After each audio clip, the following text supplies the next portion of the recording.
Hello, everyone, and welcome back to another episode of Spill the D. My name is Rick. I'm one of your hosts. I'm joined, as always, with my beautiful co-host Gina and our good friend Bruce. How are you guys doing today? I am thriving. I'm finally catching up on sleep from Universal, and I think Bruce is doing the opposite. Bruce, how you doing?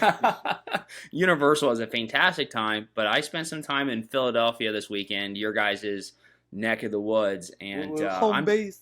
I'm still recovering. So, yeah. We party hard here in Philly. Yeah, I'll tell you what, you sure do. I wanted to show you guys, for people who are watching today's episode, I got this Philadelphia mug from Starbucks. What? So, There you go. yeah, I'm representing tonight's episode. So, Except, Bruce, did you have a cheesesteak when you were in Philly?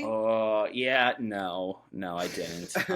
No cheesesteaks for me. So You let the whole team you know, down. that I believe. The folks that I was traveling with did get a cheesesteak, but that's not my game. So I witnessed it, but I did not ttry it myself. So Next time you're up here, we'll take you to get the good stuff.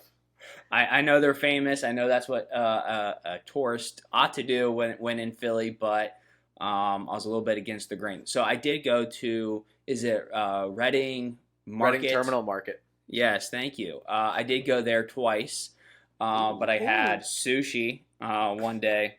Okay. And just a sandwich the second day that was not a Philly cheesesteak. So The sandwiches there are also very good, though. it was. I was get a really hoagie? impressed. No. See, that's why I didn't even want to talk about the food I ate. It's so lame. Comes to Philly and gets sushi. Get sushi in. You guys have the best sushi. You should try our Chinese food. It is better than other places. I'll die on that hill. Yeah. So yeah, the food that I had wasn't too exciting, but I did that, and I did. I was down on the water one evening. So I was there for a wedding. So I was there for different events and dinners on each night. But I did have an opportunity to walk around the city. I did run up the famous Rocky Steps. Nice. And I have to tell you, I did it faster than Rocky. Just saying. Well, he had just finished a half marathon, but it's okay. You keep going, buddy. Yeah, with all those kids running behind him too. So I was just doing it solo. But yeah, so I did that, and of course all of the historic sites and Independence Hall and stuff like that. So I stayed downtown. I had a fantastic time. My first time in Philly, and I can see why you guys call it home. So it was a lot of fun. Did you lick the Liberty Bell? I beg your pardon? Licking the Liberty Bell, you have to. Yeah, you weren't really in Philly. Well, I'll tell you It's a rite what. of passage. If it was between licking the Liberty Bell and eating one of those Philly cheesesteaks, I'm not really sure what I would choose. I was going to text you too because I know you don't eat beef, so I was going to text you and tell you to get a chicken cheesesteak, and it just totally slipped my mind. Gina, to so be good. fair, even if you had texted me that, I'm not 100% sure I would have anyways, but I would have appreciated the recommendation. And when I'm back, you guys will have to point me in the right direction for some of your, Philly authentic food stops. Cheese curds. Oh my God, they're so good. Oh, that's it. I'm not returning. No. For some reason, so we were at Reading Terminal a few weeks ago when people came to visit, and we got these cheese curds. Turns out they were from a gluten-free place, which neither of us are gluten-free. I just hopped in line, and they were so good. Okay. All right. Like, I don't understand. They had no business being as good as they were. Apparently, the place is famous and was, like, on Top Chef or, the guy. Like we didn't know this at the time. I just wanted cheese curds. Okay. All right. So good. Okay. Next time, you guys, give me a little list and I'll follow it. How about that? We'll just take you around. It's a Philly food tour. That sounds good. That sounds good. The Philly food tour. Yeah. I'll probably after that food tour, I'll probably run those steps a little bit slower. So Perfect. Yeah. All comes together. But yeah, so we just got back. Before Bruce was in Philly, he was at Universal. That's where we were as well with him. And we are doing a full recap of our trip to Universal. I'm excited. I'm excited too. That was an awesome trip. I mean, we did so many things. We shared so many laughs, had some good food. It was a fantastic time, and we even had a few scares here and there. It's only 3 days too. So you guys are about to hear how much we managed to squeeze into a 3-day trip. At least 3 days for us. Bruce, you were there a little bit longer, right? I was, and I do want to ask you guys: was the most iconic part of the weekend the first meet between Rick and I in person? Finally, we get to meet in person. It was so romantic. I was asking Rick the whole way there. I was like, "So what are you gonna do? Are you gonna hug him? Are you gonna shake his hand? Are you just gonna like pick him up and spin him around? What are you gonna do when you guys finally meet face to face?" I have to be honest, I was a little surprised that he did, in fact, pick me up and spin me around. It was planned. It was 2 hours of a flight, just thinking about it, Bruce. Just mentally preparing myself. Actually, Rick, do you even remember what we did? I think we just dapped each other up, didn't we? No, I think we group hugged.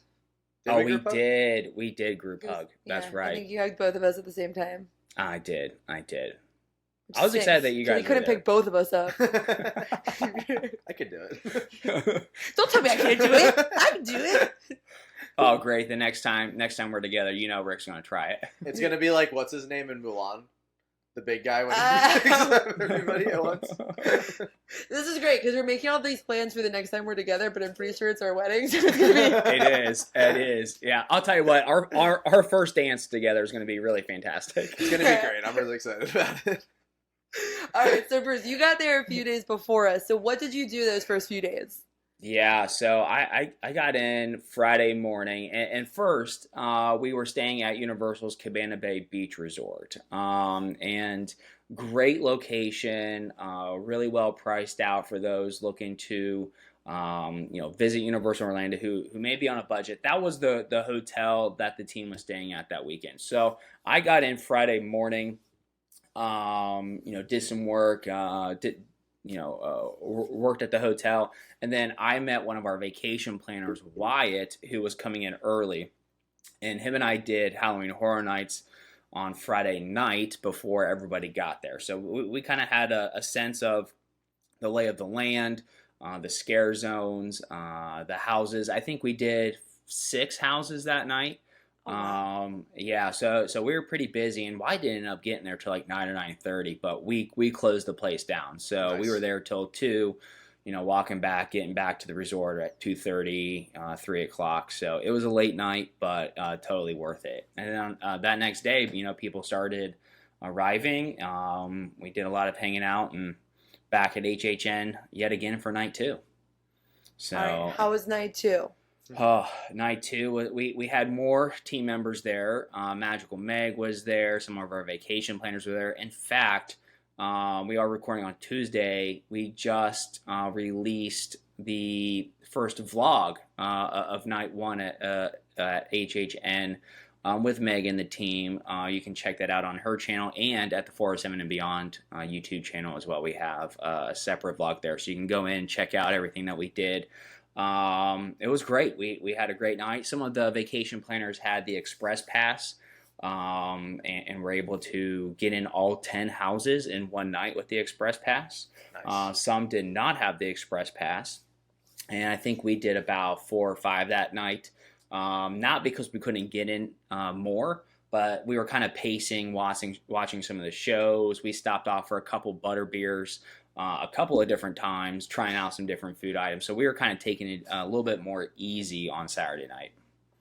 Gotcha. Looking at the Express Pass when we were at Halloween Horror Nights, it really looked worth it for Halloween Horror. In general, it seemed like the Express Pass was worth it, but like looking at it at Halloween Horror Nights, those people barely waited. Especially on, like, as the night got later and later, they were walking right in while we were waiting in line. I don't know if I completely agree, because it was pretty expensive from what I heard. It was, so, yeah. But the big thing was buying it ahead of time, not when you got there. Yeah. It was about half the price if you bought it ahead of time. People were spending well over $200 when they bought it when they got there. Like, that's a lot. Oh, yeah. Then no, I do not find it worth it then. But if you were buying it ahead of time with the intention of, I want to do every single thing at Halloween Horror Nights, yeah, that would make it happen. Look, I think you guys raised a good point, and that is if you're going to go to Halloween Horror Nights and you're only going one night that season, I do think that there is value in getting an express pass for the houses. Now, to your guys' point, the price does fluctuate given when you purchase it and the night. So it might be cheaper on a Tuesday night than it is on a Friday night.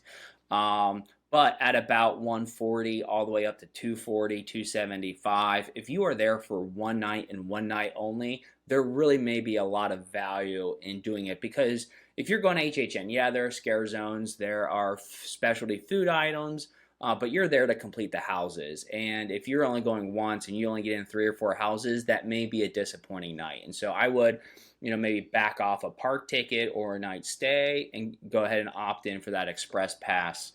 So you can get the value of going through all 10 houses for your one night of HHN. Or be ready to go house to house to house to house to house. I was going to say, we didn't have the express pass, and we got 8 houses in. We could have gotten all 10 if we wanted to. Yeah, if we would have went house, if that was all we did. Yeah. We definitely had enough time where there was like a few things that we did where we took our time a little bit and like didn't really rush through it. And if we had just gone to the houses instead, we definitely could have gotten all 10 done. That's not as fun, though. Yeah, it was more fun to just kind of take it slow and get through what we wanted to see, because the only 2 houses we missed, which we'll get into, were the Chucky house and the Exorcist house. So we didn't feel like we were missing too much with those. Yeah, that's a good point. But I want to throw in, we were also there in mid-September. I think as we get to late September and October. Yeah, it'll definitely get busy. Could even get busy, yeah. And when we went, it was also a Sunday night. True. Which also makes a difference. Yeah. But it was a lot of fun. So you guys got in Sunday. We did. Let's start at the beginning. Yeah. Sunday, travel day. Yeah. You guys were in by, what, like 10, 11? Yeah, so our flight took off at like 7:20, I think, and we were at the park by probably like 11:30 because we landed, we got in an Uber, and we went right to the resort, dropped off our bags at the resort, and kind of walked around it a little bit because we did want to see it a little bit. And then from there, we hopped on a bus. We went right to Islands of Adventure where everybody was. And yeah, I think we got there by like 11:30. Yeah, that's where we had that big group hug outside the park. Wasn't as romantic as the lift and spin, but we'll take it. And from there, we went to Mythos for lunch. Hopefully, I'm saying that right. We went, and what did you guys think of it? I was anxious to ask you guys this question. What were your thoughts? But I mean, I don't know. Mine was okay, so I didn't really want to like talk about my experience a whole lot because the food was fine. The company was the best part of it because we were there as a team. We had a reservation and table set up for 19 people, and so we had a big party. Inside, I thought the restaurant was fine. My food was pretty pedestrian. It was pretty okay. I like that word. So I was kind of curious on what your guys' take was.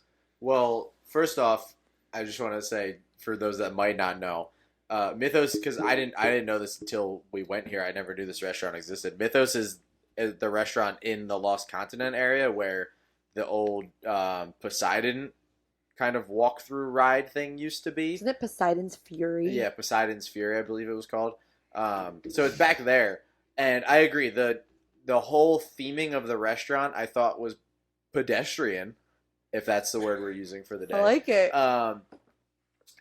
My meal was really good though. I got the lamb burger, and besides the fact that I almost shot whatever sauce was on it at Wyatt when I took my first bite, He shot out the bun. I still don't know how it happened. Halfway across the table. Besides that, it was delicious, and the food I think was fine, was good. The theming, not so much. I thought the whole place was completely mediocre. All of the agents were giving it these high reviews, and I was like, I don't know if we're lying. Am I supposed to be lying right now? Did you guys have a better experience than I did? Like Bruce said, the company was great. I was enjoying sitting there talking to everybody, learned a lot about everybody. Jody is awesome, apparently. But, like, I hate using the word because I got made fun of for it on here, but the vibes aren't there. Like, you walk in and it kind of reminded me of if you were eating inside Big Thunder Mountain. You're in like the caverns and the caves. And then, sorry guys, there's going to be a lot of me like comparing to Disney because that's what my brain goes to. But it was just caverns and caves that you sat in. And then that was it. And then the food, I got a chicken sandwich. And the chicken sandwich was okay. The thick pieces of the chicken were dry, and the normal sized pieces of the chicken were delicious. Like, it was a good meal. It wasn't badly priced. I didn't think the price was that bad. But, like, I also think I could have got quick service and been happy. Like, I could have just went and sat in the Circus McGurkus and got a piece of pizza and been just as happy as I was sitting there talking to everyone as I would have been sitting there talking to everybody. Maybe I'm crazy, Yeah, and I know my opinion was different than everybody else's, but like it was okay. I don't agree with that necessarily because I did think my food was pretty good. Like, no, my food was good, just nothing to write home about. Yeah, I felt mostly that way about a lot of the food that we had while we were there. I definitely think Disney's food is better. Oh, shots fired by Rick. No, that's a fair shot. You can shoot that one as many times as you want.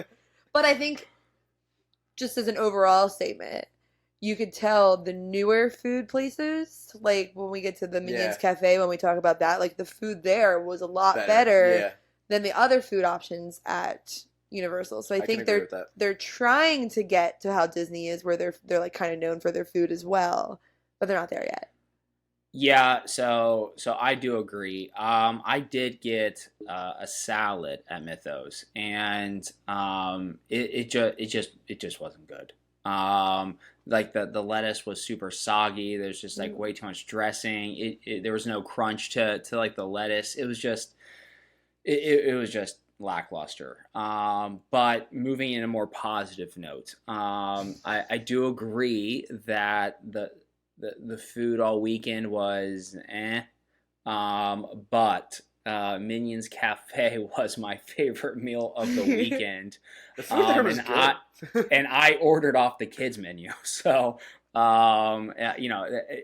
either that is testament to Minions Cafe and the decent food quality there, or that says more about the food elsewhere in the park. But that ended up being my favorite meal of the day or of the weekend. And I had a pimento cheese grilled cheese sandwich, and I had tater tots, and I ordered extra tater tots.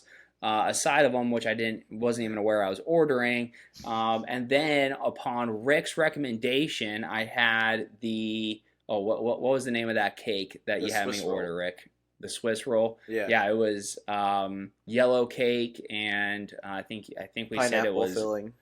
Yeah, pineapple filling, and then the mousse next to it was passion fruit. Yeah, so the food. Yeah, not banana, even though it's in the shape of a banana. Not real banana. I think they should have gone with banana, but I know a lot of people aren't a fan of artificial banana flavor. But anyways, the pimento grilled cheese and tater tots I thought were fantastic. Yeah, they were very good. Yeah, and we ate there after I had kicked your guys' butts on Minion Mayhem or VillaCon. So that's not how that made it even better. I don't think that's what happened at all. Not how I remember that happening. Oh, really? You guys don't remember it that way? No, I don't. It's really weird. That's not how it happened at all. I have a bad memory, though, so maybe I'm just remembering. Nope, I got a memory. Steel trap up here. You didn't win. But anyway, back to day one. So we had Mythos, and then we immediately went to Harry Potter and did all of the Harry Potter stuff. In Hogsmeade. On the Universal Islands of Adventure side. Yes. So we did Forbidden Journey first, walked right onto it. And then we did Flight of the Hippogriff, walked right onto it. And then at that point, all of the agents were going to go back and get ready for Halloween Horror Nights. And Rick and I didn't realize that people would be headed back. So we came fully decked out, ready for Halloween Horror Nights. So we stayed with Wyatt. He also wasn't going back. And before we went and met him, we got on the single rider line and we rode Hagrid's Motorbike Adventure. So that was in what, about an hour and a half. We did all 3 of those. We walked onto every single ride. Yeah. No issue. I mean, the single rider line helped with that, but we literally just walked right onto it. I think single rider line, we waited like 5 minutes for our turn to go through. Yeah. What was your guys' favorite attraction over in Hogsmeade? Well, this is going to be a hot take, but I don't think the Hagrid's motorbike journey is that great of a ride in the first place. That is a hot take. You sound dumb. That's just my opinion.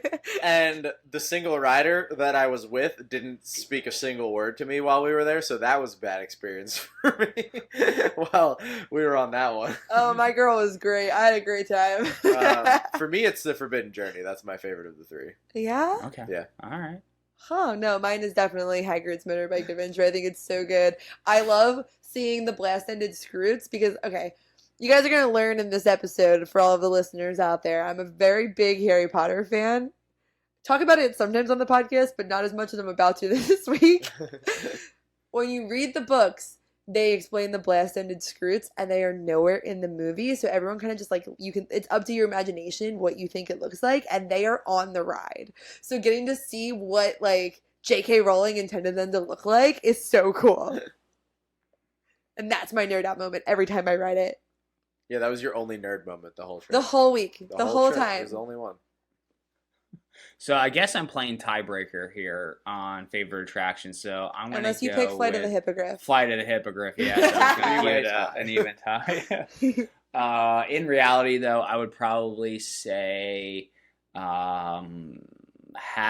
Motorbike Adventure, but Forbidden Journey is my favorite queue on property, and so it's hard to beat that. And in fact, I would rather walk through the queue than ride on the ride. And so yeah, but as for the ride itself, I get a kick out of Hagrid's Motorbike Adventure, especially when you lose power and you come backwards, and then you end up dropping in the Devil's Snare. I think that's a lot of fun. I have to say, last time that we were in Universal when we did Islands of Adventure, and it was my first time there, I fangirled so hard in the queue for the Forbidden Journey. Like, I couldn't walk slow enough. We waited for that ride. I think we waited like 30 minutes. Yeah. And every time we had to move, I got upset because I was just standing there, like, taking it all in. And it was like, oh, we're into the next room, but I want to be in this room longer. So I agree. That queue is definitely the best queue on property. Maybe for any ride ever. Oh. Ever. They take you completely through Hogwarts. Like, completely through. Oh. Rick, I guess ever? For a big Harry Potter. Not ever. Best queue ever? What beats it? I'm trying to think of a Disney ride that compares to the idea of walking through the hallways of Hogwarts. Off the top of my head, I don't have one. I don't know if I can go best ever, though.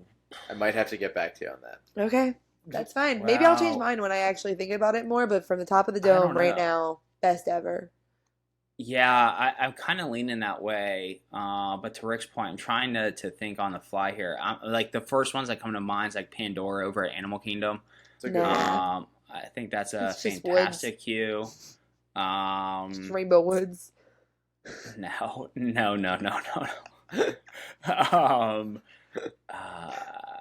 Yeah, I'm not a huge fan of the Rise of the Resistance queue. I don't think that makes the top of the list. So yeah. I do think Escape from Gringotts actually is a terrific queue. I like that one too. So that may put itself up there as well. I don't know. The bank part itself is cool, but then after that, it's just stairs and hallways.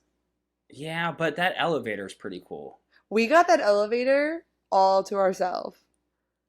Which actually, we can kind of go into that. So from from Hogsmeade, we went over to Diagon Alley, and that was where we met Wyatt. So we took the train over and met him over there, and it was just the 3 of us.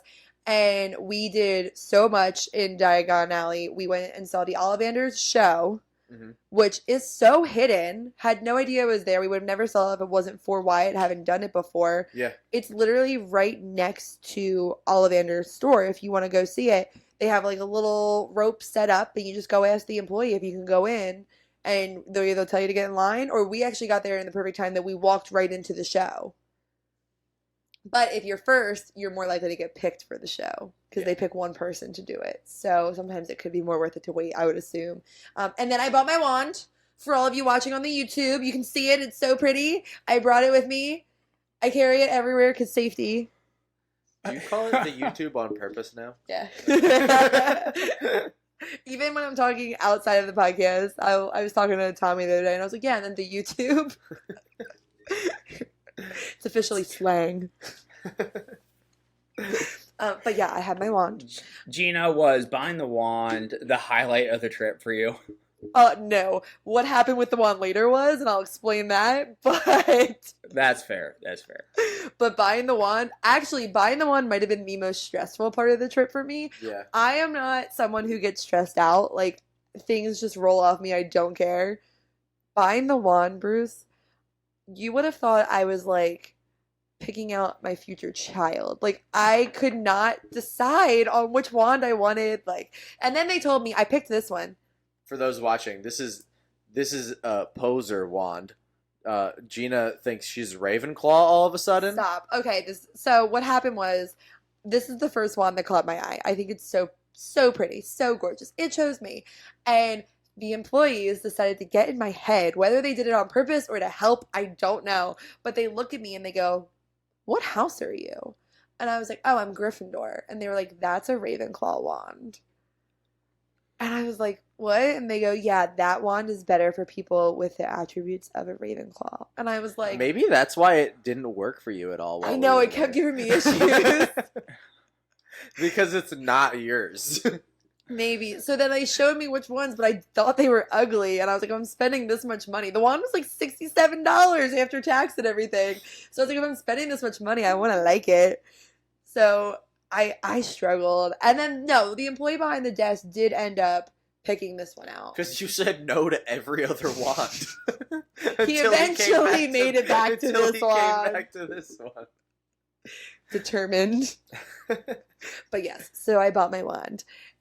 And then we went and used the wand. We all tried it. I dropped it, which I think is why it stopped working. I had to get it recalibrated later. Don't worry, Ollivander mended my wand. But this is where we learned that the Death Eaters, when they come out for Halloween Horror Nights, actually come out before the park is even closed.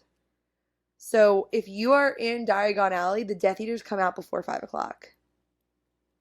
When Halloween Horror Nights technically didn't start till 6:30. Yeah. It was really cool. It was really cool. They do this whole opening show. And so we got to see the show. And we actually just were in the right place at the right time. And a team member told us to wait. They're like, wait here. Keep your wand out. So that was cool to get to see. Yeah.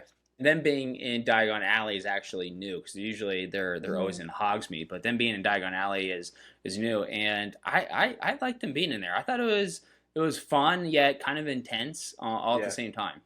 Yeah, and it was pretty cool because when they came out before 5, it was still light out, so you really got to see like the details in their costumes and got to see everything. And they did a march kind of similar to how in Hollywood Studios they used to do the march with the stormtroopers. The Imperial March? Imperial March, that's the one. So kind of how they used to do that, they did that out of Diagon Alley and into London. Yeah, and I did see that, but I did think it was weird that they were marching to the soundtrack, the Imperial March soundtrack from Star Wars. I thought that was a weird crossover. Little confused. It's like no one told them they were at Universal and not Disney. And then we actually rode Gringotts one more time. Well, actually for the first time. Yeah. Yeah, that was the first time we had ridden it. It was Escape from Gringotts. And because the park was just about to close for the regular day guests to get ready for Halloween Horror Nights, we were the only people in the elevator. Yeah. There was us and 2 other girls, and they ended up going into a different one. Yeah, because there's the 2 elevators. So it was me, Rick, and Wyatt, and then the other 2 girls in the other. And that was really cool to really get to see everything. The floor moves so much. Yeah. Yeah. I think the elevator plus the bank and having the goblins behind the desks and that big chandelier, I think that queue is fantastic. I agree. They definitely use their money properly as far as building those rides. Because even just as a Harry Potter fan being in there, it feels authentic. Like it feels like I'm in the movies. It feels like exactly how I would have pictured it based off the books. Like I really think they do a good job.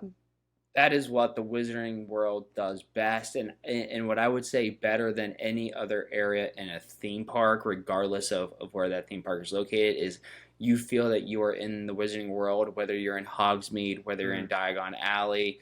It drops you in the movie, and you are a witch or wizard who is making their way either through the vaults of Gringotts or through Hogwarts Castle or on Hagrid's motorbike. I think it nothing competes with the Wizarding World. It might be because it was like a dead end area, but I felt it more in Diagon Alley than I did in Hogsmeade. What do you mean?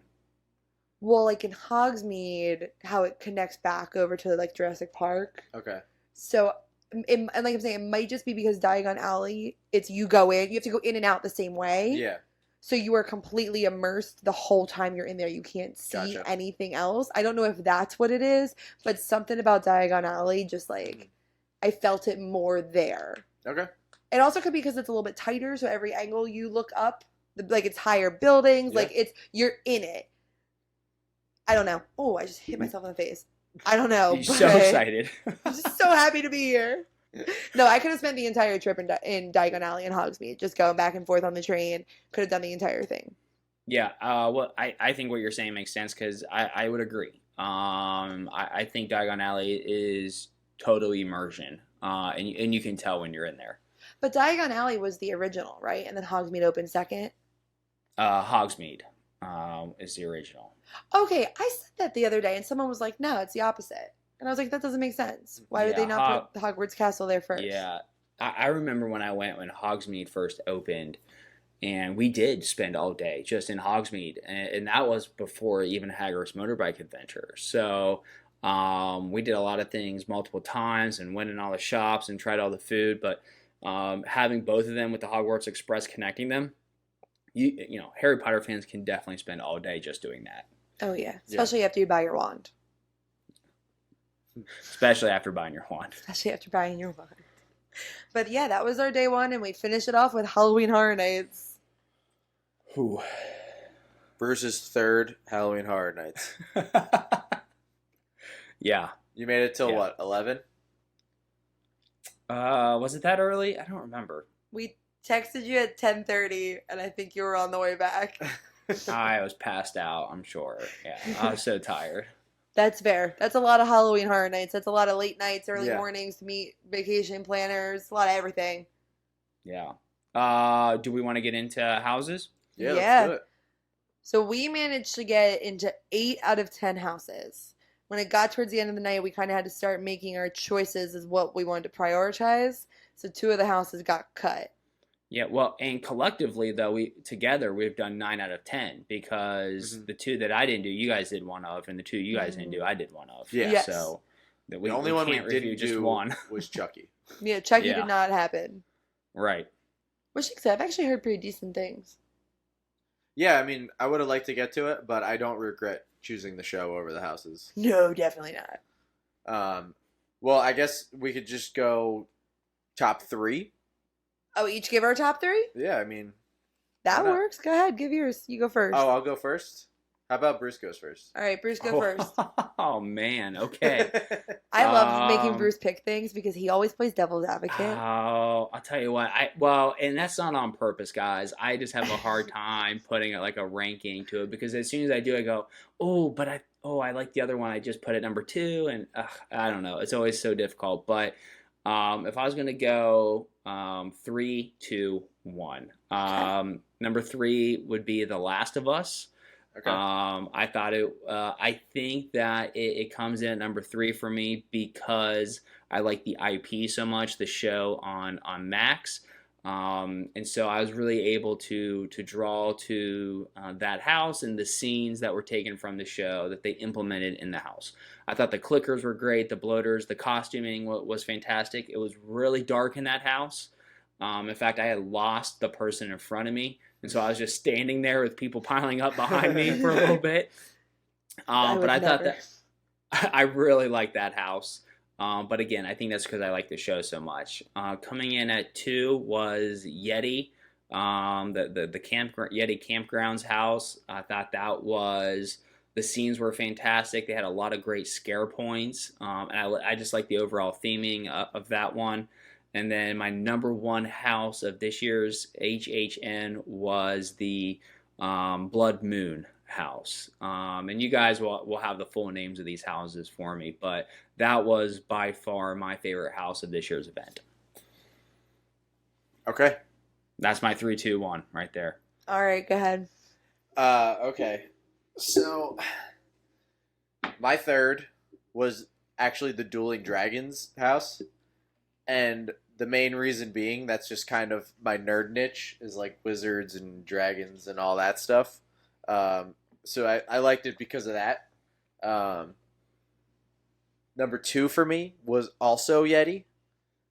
And I think part of the reason that I enjoyed that one so much was because pretty early on in the house, there's a mother looking for her child. Billy! Billy! She's like, "Where's my son? Where's Billy?" So the whole rest of the house, we were just yelling that, and it was kind of funny.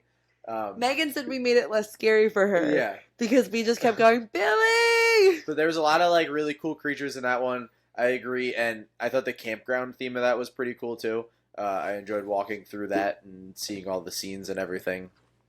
And then for me, number 1 by a landslide was also Blood Moon. The theming on that one was fantastic. I love that like time frame of like, it almost reminded me of like Salem witch trial era. Yeah. I think it was 1500s when I was reading the map. Okay. But loved that one. All the decorations and everything, all the props were super intricate, like down to like details of everything. And You clearly didn't see the same leg that I saw. What do you mean? The lady that accidentally spit on me, she was just holding this like really fake looking leg. Well, yeah, but I meant the stuff that's like sitting there. Oh, All no, the stuff yeah. that's like No, sitting there, the like stuff dead was bodies really and everything. cool. Like all that stuff was like super intricate, and like how you said you didn't want to leave the rooms in Gringotts, was it? Yeah. That's how I felt in this one. Was I just wanted to sit there and like look at everything and kind of read all the stuff that was on the walls and like look at all the props and the scenes and everything because I was just enjoying it that much. I really liked that one. I didn't understand it. I didn't know what a blood moon was. I thought I didn't know what I was going into. So I'm going through the whole thing. I'm like, what is this? What is this story? And then Bruce, I think you told me at the end that like people sacrifice humans and animals and stuff on a blood moon. And I was like, oh yeah, that was a really cool house then. But in the moment I was like, what is happening? Why are there all these dead bodies? And then we got to the church room, and I'm not crazy religious, but I'm religious enough that I was like, I feel like this, I shouldn't be in this room right now. Like, I was like, something's not sitting right. My 12 years of Catholic school are like screaming right now. I thought that this house had the best 2 rooms, and that was the chapel scene followed by the scene as you exit, because they had both dummies and scare actors all in white cloaks, and you did not know which one was a scare actor. So you're walking through, and there are people sitting in the pews, and there's probably 8 to 10 people in the pews, but you don't know who's real and who's not, and they just turn around and scare you. And then that was also the way that you exited. They lined both walls with these white cloaks, and you didn't know what was a dummy and what was a scare actor. And so to me, seeing all that, not knowing which one of those cloaks was going to jump out, those to me were the most intense parts and my favorite part of any house this year at HHN. Yeah, that house was fantastic. So funny, because up until we actually did it, I had heard not great things about it. So I was like very, very low expectations, and it once I understood it, it was better. I wish I would have read the descriptions of the houses before I went into them. I was trying to let myself be surprised, but as someone who's not into spooky things that much, like I like witches, but that's like the extent of my spooky. Like, I should have read it. So if you're listening to this right now and you aren't into spooky things, you don't know like the spooky lore, you don't understand what a blood moon is, read the map, it tells you what each house is. Yeah. So you can understand what you're going through. Right. Let me. I just looked up a description of the house, so I'll just give it a quick read here. It says, in a colonial era village, moon worshippers witness a blood moon at their fall festival. They take it as a sign to hunt down any non-followers, including you and your Scream Squad. So it says guests will need to try not to become part of the sacrifice as they gather body parts to form a grisly offering in the blood moon dark offerings. So that's the setting. Makes a lot of sense. Yes. Also, I will say Darkest Deal was a very, very close fourth for me. It was almost third. That's my least favorite. I thought that one was actually really good. Rick, I gotta hear why. I just like the story of it. Like that was the one. That was like one of the only ones that I went into where I thought the story was very clear. Yeah. And I thought the props were good and. Like it was mostly just the story, but I thought the props were good, and the way it took you through the story was really good. That's true. The story was clear. I didn't find it scary though. I didn't find it scary either. I just liked the story and the props and okay, that's the whole fair. process. You know who scared me the most, and I don't think it was supposed to be the scariest part. The guy, the musician, the one that was just singing. Yeah, something about him. Like he would like look you in the eye, and I was like, "Please don't look at me, sir. Please don't look in my direction." All right, Gina, what's your top three? I really have been struggling. I have my number one. Don't do that one first. Don't do that one first? No. Okay. No, you gotta start at three. Yeah, three's gotta be first. All right, 3 is Monsters Unmasked. That was pretty good. Okay, that was a good one.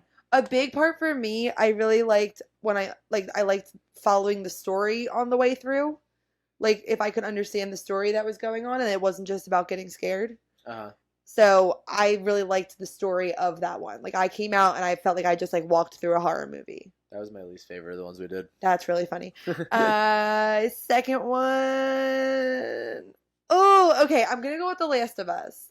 Okay. I'm gonna regret this answer, and as soon as we're done, I'm gonna be mad that I said it because in the moment I thought it was too dark and I couldn't see what was going on. But when Bruce was talking about the clickers, I have to say I do agree.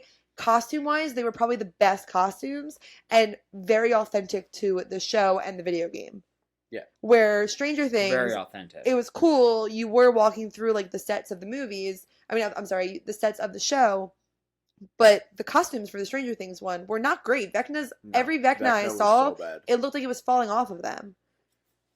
And there was multiple Vecnas that all had that same look of it wasn't sitting right. So like Last of Us definitely is where they put the effort into and it showed. So I'm going Last of Us number 2.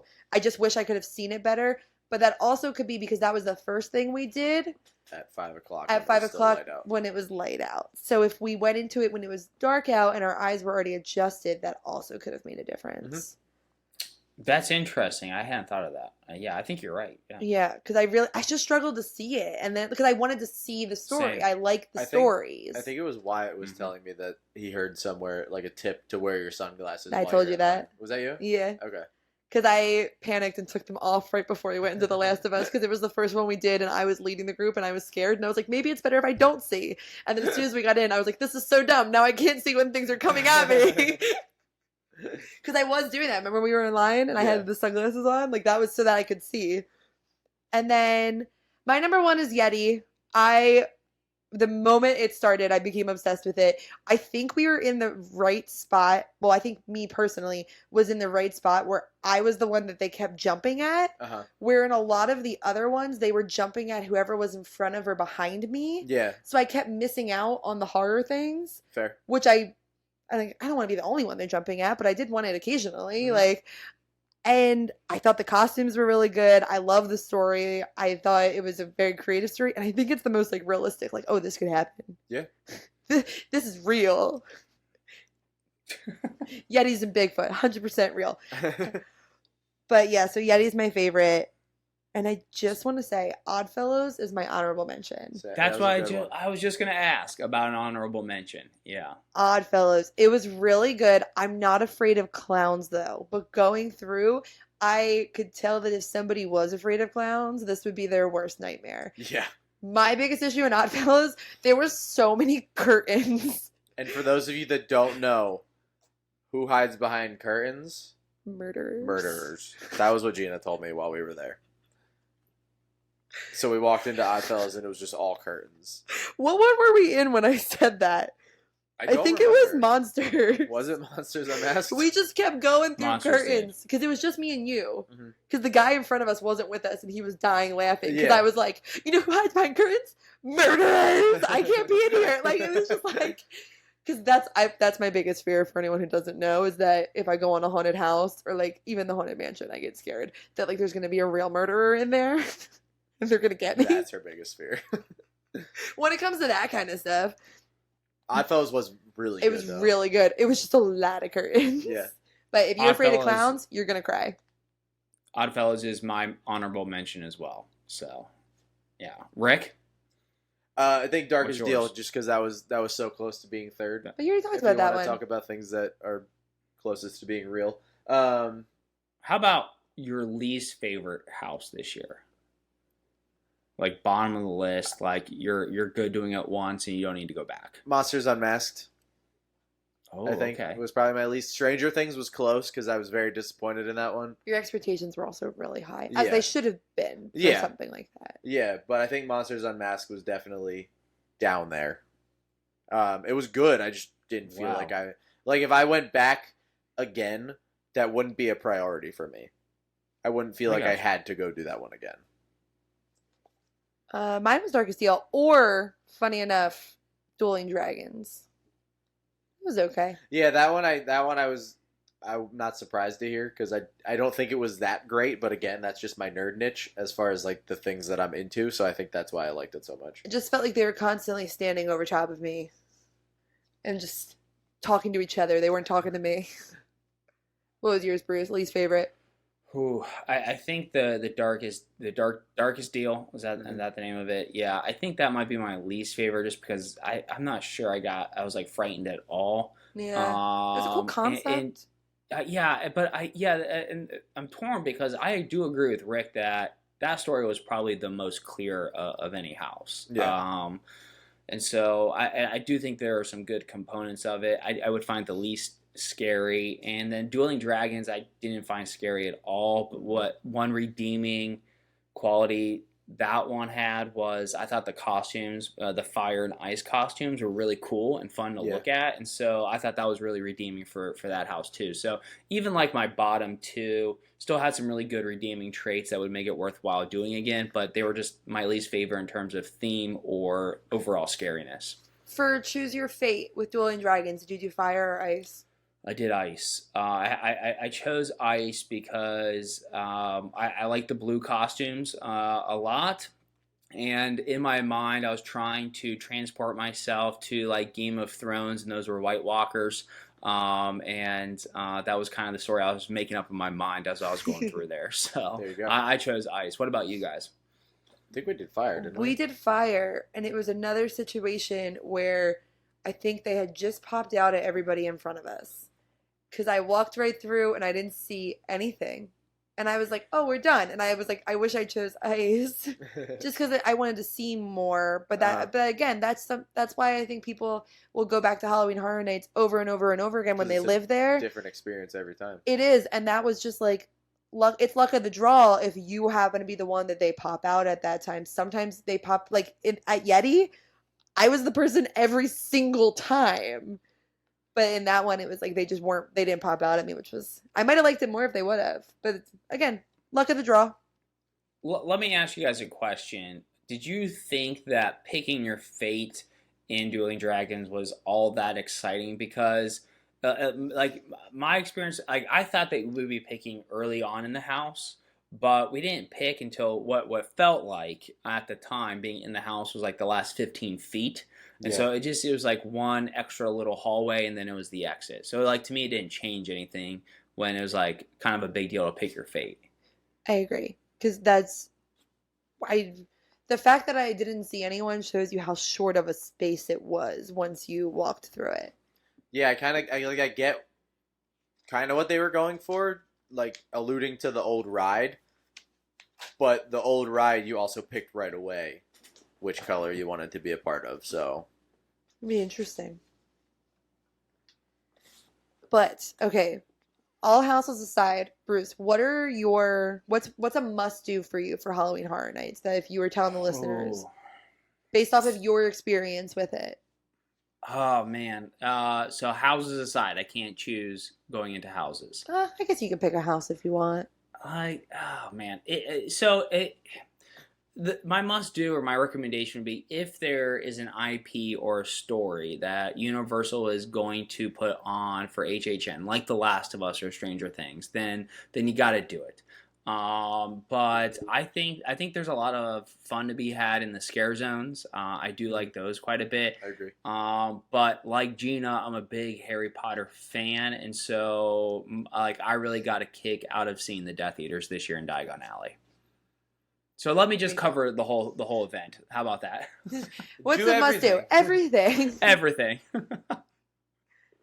I'm gonna steal yours before you get to it. It's so rude. All right, go ahead. Mine is the show. What's it called? It's called a thing that I forget now because I'm on the spot. I don't remember. What is it called? It is called Nightmare Fuel. Nightmare Fuel, that's the one. This show, I am so glad we didn't go to it until the end of the night. Yes. Because we would have missed so many houses seeing it over and over again. It is 1000% an adults only show. Yeah. They make that announcement before it starts that it is an adults only show. Not that it's adults only, but it's recommended for adults because of the costuming and other stuff. And dance moves, and it's a little crude. Is that a good word? We kept explaining it as kind of like punk rock burlesque or rock and roll burlesque. Yeah.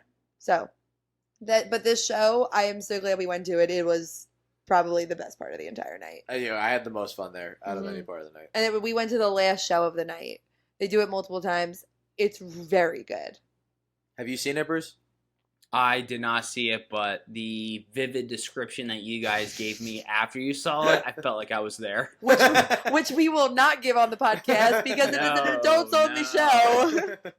This is a family-friendly podcast. But well, it's so funny because it started and they were like, no filming. And I was like, all right, well, I can probably sneak a quick film.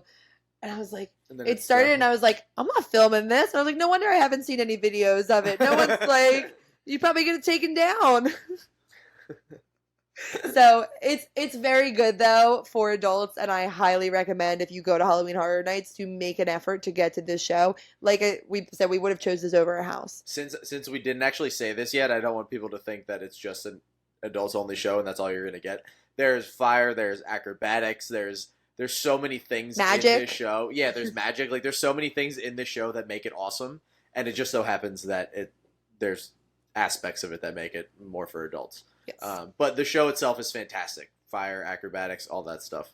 So if you have a chance and you are of a certain age, go see the show. If you are mature enough. Yes, if you're mature enough. And my other highlight of the night was the Death Eaters. Your nerd moment? My nerd moment. We have to talk about this. Is this on our page at all? Or do we have to post it? It was on the story. Okay. But it wasn't, I haven't posted it. Okay, we should post the whole thing then. So we went and got some food at the Leaky Cauldron in Diagon Alley. And Rick and I were like, all right, guys, we're going to go do a few more houses. Everyone else was like kind of separated and doing their own thing. And before we left, Rick was like, I want to go see the Death Eaters. So we go to see a Death Eater, and the ones that we kept seeing just had people flocking all over them, following them around, and it wasn't entertaining at all. No. And we were like, these poor people are just getting harassed. This is not what we are here for. Like, I had my wand out ready and couldn't even see them. So we're trying to leave, and blocking the exit is a giant circle around the Death Eater, and we just walk up and start watching. And the Death Eater came up, saw my wand, and brought me in to duel me. Challenged you. He challenged me to a duel. And all of the 407 agents were on the other side of the circle watching it happen and got a video of the entire thing from us casually walking up, talking to each other, not realizing what was happening. It was a lot of fun seeing you duel the Death Eater. There one of our agents has a video of you doing this, and you can hear me in the background go, we do not know who that girl is out there. That would be Magical Meg. I watched the video today because it's in our shared album, and I was like, oh, rude. How would you describe the experience? How did you describe it to me in the moment?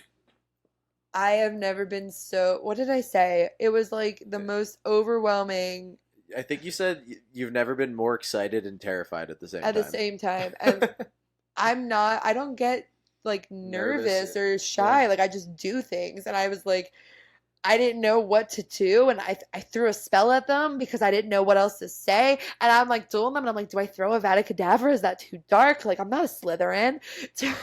I threw Stupefy for anyone wondering. I think it was just because you've never been that much of a nerd. No No, matter it how was much you like Harry Potter and like certain things that you're into, like that was your biggest. that was my moment peak. that I hit I've my ever peak. seen. I've hit my stride.